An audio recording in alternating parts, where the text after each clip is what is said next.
Hello नमस्ते, most welcome आप सभी का। उम्मीद है सब लोग बिल्कुल बढ़िया हो। तो स्टार्ट करते हैं आज का सेशन। और इस वाले सेशन में यूपी की जीके को देख रहे हैं। देखो हमारा पहला पहला पॉइंट क्या है। देखो सबसे पहले हम उत्तर प्रदेश में जो राज्य में प्रथम रहे हैं उनको देखते हैं। जैसे कि स्वतंत्रता के बाद प्रथम विधानसभा अध्यक्ष कौन रहे? वो रहे राजश्री पुरुषोत्तम दास टंडन। संवैधानिक कार्यवाही को दिशा देने वाले प्रमुख नेता। आप बेशक ये वाली डिटेल मत देखो, लेकिन नाम जरूर ध्यान रखना ये है। अच्छा, स्वतंत्रता के बाद पहले विधान परिषद के सभापति, क्योंकि विधान परिषद में सभापति होते हैं, तो वो रहे हैं चंद्रभाल। विधान परिषद की कार्य प्रणाली स्थापित की। ओके, अगर तुम देखें राज्य के प्रथम मुख्यमंत्री कौन रहे हैं, वो रहे हैं पंडित गोविंद वल्लभ पंत जी। उत्तर प्रदेश के, है ना भाई, प्रशासनिक ढांचे के निर्माता बोला जाता है इनको। ओके, आ जाओ नेक्स्ट पर। अगर हम देखें स्वतंत्रता के बाद प्रथम मुख्य न्यायाधीश जो रहे हैं वो कौन रहे हैं? अगर हम देखें न्यायमूर्ति विधु भूषण मलिक। न्यायिक व्यवस्था को सुदृढ़ किया इन्होंने। अगर हम देखें राज्य के प्रथम लोकायुक्त कौन रहे हैं, तो वो रहे हैं विशंबर दयाल। प्रशासन में पारदर्शिता हेतु नियुक्त किए गए हैं। ठीक है भाई। अब देखो ये विशंबर दयाल, बस इतना नाम अगर आप याद रख लोगे इनफ है। अगर हम देखें राज्य का प्रथम टाइगर रिजर्व कौन सा रहा है, तो वो रहा है दुधवा टाइगर रिजर्व, जैव विविधता संरक्षण का प्रमुख केंद्र। राज्य का प्रथम वन्यजीव विहार कौन सा रहा है? वो रहा है चंद्रप्रभा वन्यजीव विहार। संरक्षण की दिशा में पहला कदम ये। ओके, उम्मीद है तुम्हें यही याद हो गए होंगे, आगे को कोई दिक्कत ही नहीं पड़ेगी। अगर हम देखें राज्य का प्रथम पक्षी विहार कौन सा रहा है, ये रहा है नवाबगंज पक्षी विहार। प्रवासी पक्षियों के लिए बहुत ज्यादा प्रसिद्ध है ये। अगर हम देखें राज्य का प्रथम निर्यात संवर्धन औद्योगिक पार्क, ये आपको ग्रेटर नोएडा में देखने को मिलेगा। और अगर हम देखें निर्यात आधारित उद्योग को बढ़ावा देना। ओके भाई। अगर हम देखें राज्य का प्रथम जैव प्रौद्योगिकी पार्क, ये आपको लखनऊ के अंदर बायोटेक अनुसंधान व विकास का केंद्र है ये। ओके। अगर हम देखें राज्य का प्रथम एवं देश का दूसरा सॉफ्टवेयर टेक्नोलॉजी पार्क, ये आपको नोएडा में ही, ग्रेटर नोएडा में देखने को मिल जाएगा। आईटी उद्योग का प्रमुख हब, ऐसे भी आप ध्यान रख सकते हो। अगर हम देखें राज्य व एशिया का प्रथम डीएनए बैंक, ये आपको लखनऊ बायोटेक पार्क में देखने को मिल जाएगा, फॉरेंसिक व वैज्ञानिक अनुसंधान हेतु। ओके भाई। अगर हम देखें राज्य का प्रथम फिल्म सेंटर, ये है नोएडा गौतम बुद्ध नगर में। फिल्म व मीडिया उद्योग को प्रोत्साहन देता है। ओके। राज्य का प्रथम कृषि विश्वविद्यालय आपको कहां देखने को मिलेगा? चंद्रशेखर आजाद कृषि एवं प्रौद्योगिकी विश्वविद्यालय है, ये कानपुर में आपको देखने को मिलता है। कृषि शिक्षा का आधार है ये राज्य के अंदर। ओके। राज्य का प्रथम मुक्त ओपन यूनिवर्सिटी, मुक्त विश्वविद्यालय, ये है राजश्री पुरुषोत्तम दास टंडन मुक्त विश्वविद्यालय प्रयागराज के अंदर। दूरस्थ शिक्षा का केंद्र आप इसको कह सकते हो। अगर हम देखें राज्य का प्रथम संगीत महाविद्यालय, ये है भातखंडे हिंदुस्तानी संगीत महाविद्यालय, लखनऊ के अंदर आपको देखने को मिल जाएगा। शास्त्रीय संगीत की पहचान आप इसको कह सकते हैं। अगर हम देखें राज्य का प्रथम विश्वविद्यालय, वो हो जाएगा इलाहाबाद विश्वविद्यालय प्रयागराज में। पूर्व का ऑक्सफोर्ड इसको बोला जाता है। अगर हम देखें राज्य का प्रथम महिला उद्यमी पार्क, ये आपको ग्रेटर नोएडा में देखने को मिल जाएगा। महिला सशक्तिकरण को बढ़ावा देता है ये। ओके। अगर हम देखें राज्य की प्रथम नहर, ये पूर्वी यमुना नहर। ओके, सिंचाई व्यवस्था की शुरुआत, तो पूर्वी यमुना नहर याद रखोगे, राज्य की प्रथम नहर है। नहर नदियों में से ही निकाली जाती है। अगर हम देखें राज्य का प्रथम संग्रहालय यानी कि म्यूजियम, ये मिलेगा राजकीय संग्रहालय आपको लखनऊ के अंदर। ऐतिहासिक धरोहर का संरक्षण इसको आप बोल सकते हैं। अगर हम देखें उत्तर प्रदेश व देश की प्रथम महिला मुख्यमंत्री, वो कौन रही थी? सुचेता कृपलानी, यूपी की ही रही थी, आपको पता है। महिला नेतृत्व की ऐतिहासिक शुरुआत यहां से आप मान सकते हो इनसे। अगर हम देखें उत्तर प्रदेश में देश की प्रथम महिला गवर्नर, राज्यपाल जो रही, वो सरोजिनी नायडू जी रही। भारत कोकिला के नाम से हम इनको जानते हैं, बहुत ज्यादा प्रसिद्ध है इसी नाम से। इलाहाबाद हाईकोर्ट के प्रथम मुख्य न्यायाधीश, वो जो रहे हैं न्यायमूर्ति Walter Morgan is a important. न्यायिक परंपरा के संस्थापक आप इनको कह सकते हो। तो ये हमने यहां तक पॉइंट देखे हैं। अब देखते हैं आगे अगला टॉपिक, प्रमुख कलाकार एवं संबंधित क्षेत्र देखते हैं उनके अब संक्षेप में। ठीक है भाई, जो हमारे लिए इंपॉर्टेंट है एग्जाम के, ध्यान रखना। अगर हम देखें किशन महाराज किससे जुड़े हुए? तबला। तबला क्या है? एक ताल वाद्य यंत्र है, मार के रगड़ के बजाया जाता है। बनारस घराने के महान तबला वादक ये रहे हैं। अगर हम देखें गुदई महाराज, है ना, ध्यान रखोगे, समता प्रकाश हम इनको बोल देते हैं, समता प्रसाद। अगर हम देखें गुदई महाराज को, बोलता है तबला वादन लय और ताल के लिए प्रसिद्ध है ये। ठीक है भाई, क्लियर हो जाएगा। तो अगला देखें अनोखे लाल मिश्र, ये भी तबला वादन के लिए, शास्त्रीय तबला वादन के श्रेष्ठ कलाकार हैं, ये भी आप ध्यान रख सकते हो।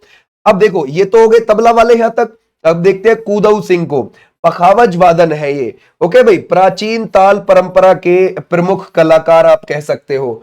अगला देखो, अगला है पंडित सखाराम मृदंगाचार्य, ये भी पखावज वादन से ही जाने जाते हैं। ध्रुपद शैली के प्रसिद्ध पखावज वादक हैं ये। ओके, शंभू महाराज, अगर हम इन्हें देखें, कथक नृत्य जो यूपी का शास्त्रीय नृत्य है उससे जुड़े हुए हैं। लखनऊ घराने के ये क्या है? कथकाचार्य है। ओके, और बिरजू महाराज, इनका संबंध भी कथक नृत्य से ही है। ओके भाई, विश्वविख्यात कथक सम्राट है बिरजू महाराज। ओके भाई, और अगर हम देखें अच्छन महाराज, ये भी आपको कथक से देखने को मिलेंगे। कथक को शास्त्रीय ऊंचाई देने वाले गुरु आप कह सकते हो। ओके भाई, ठीक है, आ जाओ अब आगे। बिंदादीन महाराज, ये भी कथक नृत्य से जुड़े हुए हैं, और बिंदादीन घराना भी है, काल का बिंदादीन घराना, ध्यान रखना। कथक के रचनाकार वे, है ना भाई, सिद्धहस्त कलाकार। तो यहां तक ये जो हमने देखे थे ये इंपॉर्टेंट है, उम्मीद है तुम्हें यहीं पे याद हो गए होंगे, कोई दिक्कत इनकी पड़ी नहीं होगी। श्रीमती एन राजम, ये क्या है? वायलिन वादन से जुड़ी हुई हैं, बनारस घराने से ताल्लुक रखती हैं, कर्नाटक व हिंदुस्तानी संगीत का समन्वय। ओके भाई, ये ध्यान रखना, ये जो हमारा बनारस घराना है ना, अगर आप देखोगे गिरजा देवी वो भी इसी से जुड़ी हुई है, साथ साथ आप याद रख सकते हो। ठीक है भाई, अच्छा, अगर हम देखें पंडित रविशंकर, ये सितार वादन के लिए जाने जाते हैं। ठीक है भाई, और इनको तो आपको पता है 1999 में भारत रत्न भी मिला। बनारस घराना से जुड़े हुए, भारतीय संगीत को विश्व मंच पर पहचान दिलाई, तो ऐसे भी आप ध्यान रख सकते हैं। ओके भाई, उस्ताद बिस्मिल्लाह खान, अगर हम देखें यहाँ पे, तो ये आप ध्यान रखोगे शहनाई वादन से, बनारस घराने से ताल्लुक रखते हैं। शहनाई को शास्त्रीय संगीत में प्रतिष्ठा इन्होंने दिलाई है। ठीक है भाई, क्लियर हो जाएगा। आ जाओ भाई नेक्स्ट पर। बोलता है प्रमुख संगीत और घराने का संक्षिप्त विवरण अब देखते हैं। ओके, देखो आगरा घराना मुगलों के समय पर विकसित हुआ है, ये बात ध्यान रखना। किसके समय पर? मुगलों के समय ये विकसित हुआ है और यूपी में ही पड़ता है। प्रमुख जो कलाकार हैं इसके, वो है अलखदास और मलूकदास, ये ध्यान रखना है दोनों को दोनों। ठीक है भाई, ध्रुपद व ख्याल गायकी के लिए ये प्रसिद्ध है घराना। ठीक है भाई, ध्यान रखोगे अलखदास और मलूकदास, आगरा घराना, ध्यान रखना। ज्यादातर पूछा जाता है मुगलों के समय पर कौन सा विकसित हुआ है, इसके लिए। अब लखनऊ घराना, ये तो बड़ा इंपॉर्टेंट है।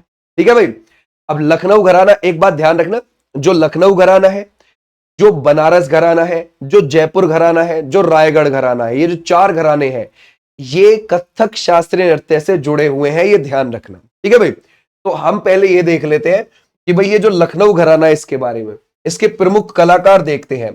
बिंदादीन महाराज हो जाते हैं, कुदऊ सिंह हो जाते हैं, ओके, खुर्शीद अली खां हो जाते हैं, शंभू महाराज हो जाते हैं, बिरजू महाराज हो जाते हैं। ओके भाई, कथक नृत्य का प्रमुख केंद्र है लखनऊ घराना। ओके, आ जाओ नेक्स्ट पर। अब देखते हैं किराना घराना, जो कि शामली में है। पहले मुजफ्फरनगर में लगता था, फिर मुजफ्फरनगर से अलग कर दिया शामली को, नया जिला बना दिया शामली। अगर हम देखें प्रमुख कलाकार इसके किराना के, बंदे अली खां, गंगूबाई हंगल और हीराबाई बड़ोदकर और पंडित भीमसेन जोशी।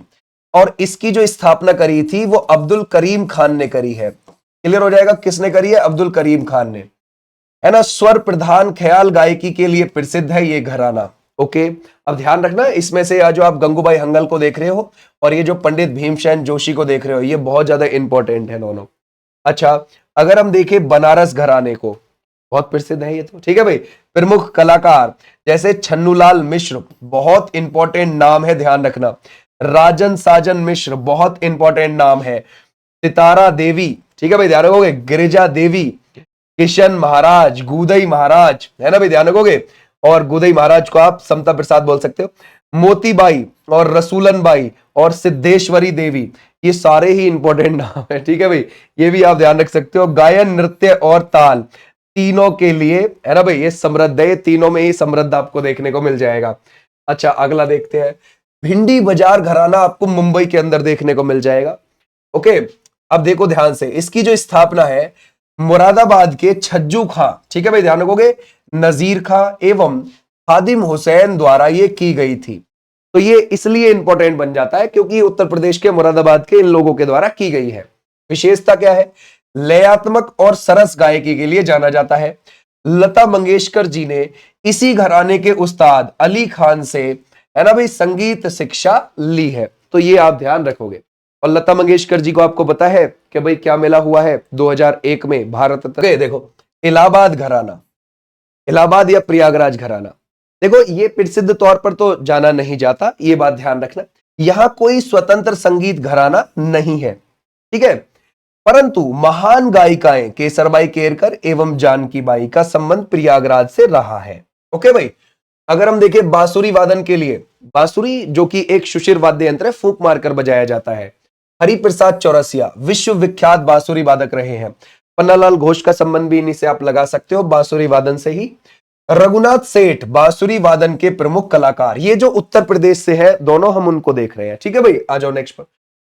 अब प्रमुख व्यक्तित्व व जन्म स्थान देखते हैं, जैसे हजरत निजामुद्दीन औलिया दरगाह कहां है इनकी, ये मिल जाएगी आपको दिल्ली में। इनका जन्म स्थान बदायूं उत्तर प्रदेश, बदायूं का सूबेदार इल्तुतमिश रहा था। अगर हम देखें महान सूफी संत, सूफी मीन्स सफा पवित्र, ठीक है भाई ध्यान रखोगे। चिश्ती संप्रदाय के प्रमुख ये रहे हैं। चिश्ती सिलसिले की नींव हमारे देश में मोइनुद्दीन चिश्ती ने रखी थी 1192 में, और उनकी खानका कहां पर थी, अजमेर में, ठीक है भाई। और उनकी दरगाह वहीं आपको देखने को मिल जाएगी अजमेर में, ठीक है भाई। अगर हम देखें जियाउद्दीन बर्नी, इनका जन्म स्थान बुलंदशहर में, मध्यकालीन इतिहासकार, तारीख फिरोज शाही के लेखक है। राजा टोडरमल को देखते हैं, इनका जो जन्म स्थान रहा है ये सीतापुर में रहा है। कहां, सीतापुर में। अकबर के प्रसिद्ध वित्त मंत्री, भू राजस्व व्यवस्था के जनक आप इनको बोलोगे। अबुल फजल एवं फैजी दोनों भाई थे, आपको पता है। जन्म स्थान इनका आगरा, और दोनों ही अकबर के नवरत्न में आते थे। अकबर के नवरत्न अबुल फजल इतिहासकार और फैजी हो जाते हैं कवि। आपको याद हो अबुल फजल ने फारसी में अकबरनामा भी लिखा हुआ है। रानी लक्ष्मीबाई जन्म स्थान काशी वाराणसी, 1857 की क्रांति की वीरंगाना। पंडित मदन मोहन मालवीय जी जन्म स्थान इलाहाबाद, अब प्रयागराज बोलते हैं। महान शिक्षाविद, काशी हिंदू विश्वविद्यालय के संस्थापक रहे हैं। एनी बेसेंट के साथ मिलकर 1916 में स्थापना हुई है उसकी। मोतीलाल नेहरू, अगर हम देखें जन्म स्थान इलाहाबाद, अब प्रयागराज जिसे बोलते हैं। प्रसिद्ध स्वतंत्रता सेनानी एवं अधिवक्ता, जन्म स्थान जरूर ध्यान रखना। राम प्रसाद बिस्मिल जी, जन्म स्थान ये हो जाता है शाहजहांपुर, क्रांतिकारी कवि एवं स्वतंत्रता सेनानी। चौधरी चरण सिंह जी, जन्म स्थान हापुड़, है ना भाई, पूर्व प्रधानमंत्री और किसान नेता, और ये उत्तर प्रदेश के क्या भी रहे हैं, सीएम भी और प्रधानमंत्री भी रहे हमारे देश के। अगर हम देखें फिराक गोरखपुरी, जन्म स्थान गोरखपुर में, उर्दू के प्रसिद्ध कवि रहे हैं। अगर हम देखें कबीरदास जी, जन्म काशी वाराणसी में इनका, ठीक है भाई। अगर हम देखें काशी को वाराणसी बोलते थे। निर्गुण भक्ति आंदोलन के महान संत रहे हैं। सूरदास जी, जन्म स्थान आगरा मथुरा मार्ग पर स्थित रोनकता गांव, और किशन भक्ति के प्रमुख कवि रहे हैं। और अगर हम देखें जोश मलिहाबादी, जन्म स्थान मलिहाबाद लखनऊ, उर्दू के क्रांतिकारी शायर रहे हैं। और अगर हम देखें कौन सा, जिगर मुरादाबादी, जन्म स्थान मुरादाबाद उत्तर प्रदेश, रोमांटिक गजलों के प्रसिद्ध शायर रहे हैं। ओके भाई, आ जाओ। अमीर खुसरो, जन्म स्थान एटा, आपको पता है ना भाई, तबले का आविष्कार किया था। सूफी कवि संगीतज्ञ, खड़ी बोली के अग्रदूत। अगर आप देखोगे मिर्जा गालिब, ये है जन्म स्थान इनका आगरा, उर्दू फारसी के महान शायर। ओके, तो ये थे यहां पर आज जो हमने इसमें टॉपिक देखे हैं यूपी जीके के। और इसकी जो आपको पीडीएफ देखने को मिलेगी वो आपको मिलेगी विनिश चौधरी ऐप पर, आप डाउनलोड कर लेना। कमेंट सेक्शन में आपको उसका लिंक मिल जाएगा, और या फिर आप डिस्क्रिप्शन से भी उसको लिंक को ले सकते हो, वहां से आप डाउनलोड कर सकते हैं, ठीक है भाई। तो ये हमारी क्लासेस यहाँ पर रहती हैं। लगभग 3 बजे के आसपास आपकी यूपीएसआई के लिए क्लास डाल दी जाती है, और आपकी 5 बजे यूपी पुलिस के लिए लाइव क्लास भी चलती है जीएस की, और फिर यूपी पुलिस के लिए भी टॉपिक वाइज क्लास डाली जाती है 6 बजे। और फिर आपको 9 बजे एसएससी एमटीएस और जीडी की लाइव क्लास हो जाती है। ओके, तो ये थी तुम्हारी क्लास, फिर मिलूंगा मैं, तब तक के लिए टाटा बाय बाय। अपना पढ़ते रहो बिंदास, कोई और बात हो तो कमेंट सेक्शन में बताना। और आप ऐप पर पढ़ सकते हो, फ्री में वहां पर क्लासेस चल रही हैं ऐप पर, और वहां आप बिंदास थ्योरेटिकल वाइज चीजें पढ़ सकते हो। Thank you, tata bye bye, फिर मिलूंगा मैं आपको यहाँ पर, तब तक नमस्कार।